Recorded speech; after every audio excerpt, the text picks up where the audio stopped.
Energi biomasa, sumber energi terbarukan yang berasal dari bahan-bahan biologis seperti tanaman, pertanian, perkebunan, dan limbah industri, serta rumah tangga yang bersifat organik. Contoh biomasa paling sederhana adalah kayu yang telah digunakan sejak dulu. Pembakaran kayu mampu menghasilkan energi panas dan uap. Energi ini dapat dimanfaatkan menjadi energi listrik.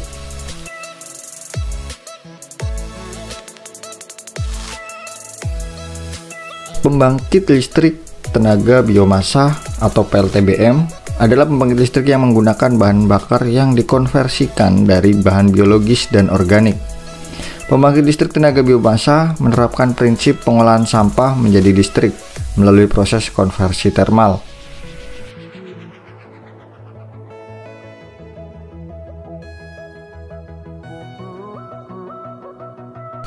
Mengingat karakteristik sampah yang bermacam-macam, maka sistem pembangkit listrik tenaga biomasa menerapkan teknologi GALVAD atau Gasification, Landfill, and Anaerobic Digestion.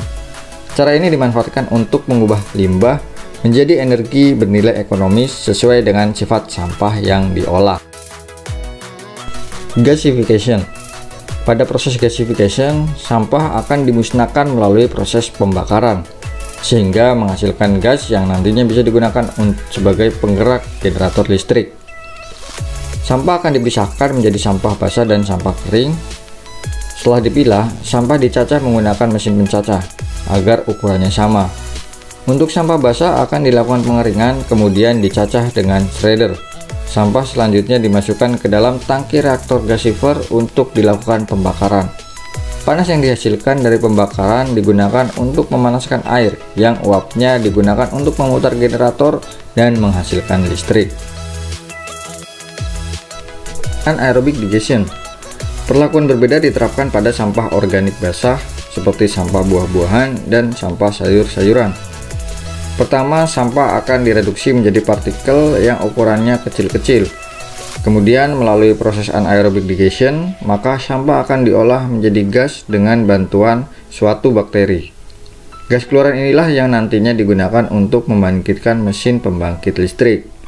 Gas buang yang dihasilkan dari proses ini akan disaring terlebih dahulu dengan menggunakan suatu filter untuk menghasilkan gas yang tidak membahayakan lingkungan.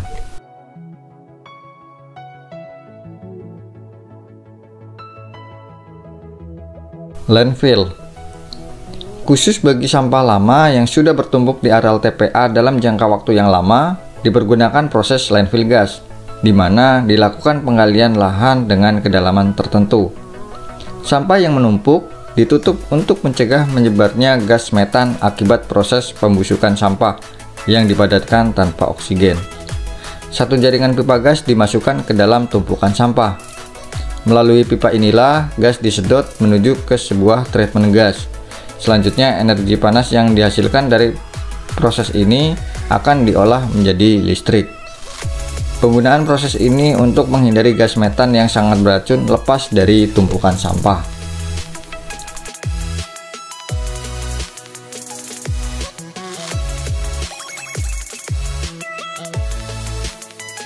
Sumber energi terbarukan.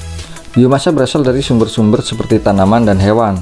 Singkatnya, merupakan sumber yang bisa diganti. Bahan baku yang selalu tersedia membuat biomasa merupakan sumber energi yang tidak pernah habis.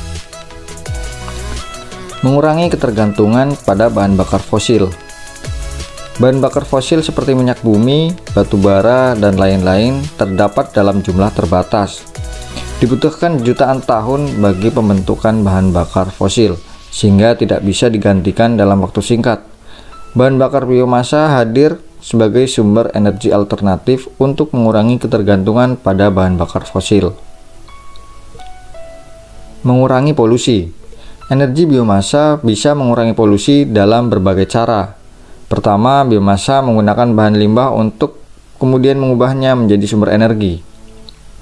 Hal ini akan mengurangi jumlah sampah yang menjadi sumber berbagai pencemaran dan masalah lainnya. Pemanfaatan biomasa juga membantu mengurangi kadar metana yang lepas karena dekomposisi bahan organik ke udara. Metana diketahui merupakan gas yang menyebabkan efek rumah kaca dan dengan demikian sangat berbahaya bagi lingkungan. Dengan menggunakan limbah organik sebagai sumber biomasa, maka masalah tersebut menjadi terpecahkan. Begitu juga menanam tanaman yang digunakan sebagai bahan baku biomasa akan memperbanyak konsentrasi oksigen sekaligus mengurangi emisi karbon dioksida.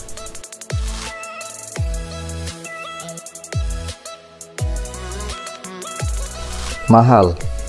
Dibutuhkan banyak sumber daya untuk mengubah bahan baku biomasa menjadi sumber energi yang bisa digunakan.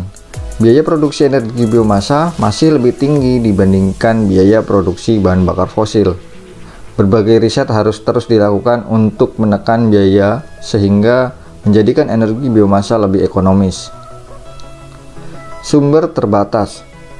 Meskipun merupakan sumber energi terbarukan, mendapatkan bahan biomasa bisa cukup sulit. Tanaman tertentu misalnya tidak tumbuh setiap tahun. Proses permanen serta pengolahan juga membutuhkan lebih banyak sumber daya dan energi. Penyebab polusi. Poin ini bisa merupakan ironi. Biomasa memang dikenal mampu mengurangi efek rumah kaca dengan mengontrol produksi metannya. Hanya saja jika tanaman dibakar langsung, maka aktivitas ini juga akan melepaskan gas rumah kaca seperti yang diemisikan oleh bahan bakar fosil. Dibandingkan dengan bahan bakar fosil, pembangkit listrik energi biomasa jauh lebih bersih karena dapat mengurangi emisi karbon. Pemanfaatan limbah untuk pembangkit listrik juga dapat menghindari produksi gas metan jika limbah tersebut dibuang ke tempat pembuangan akhir.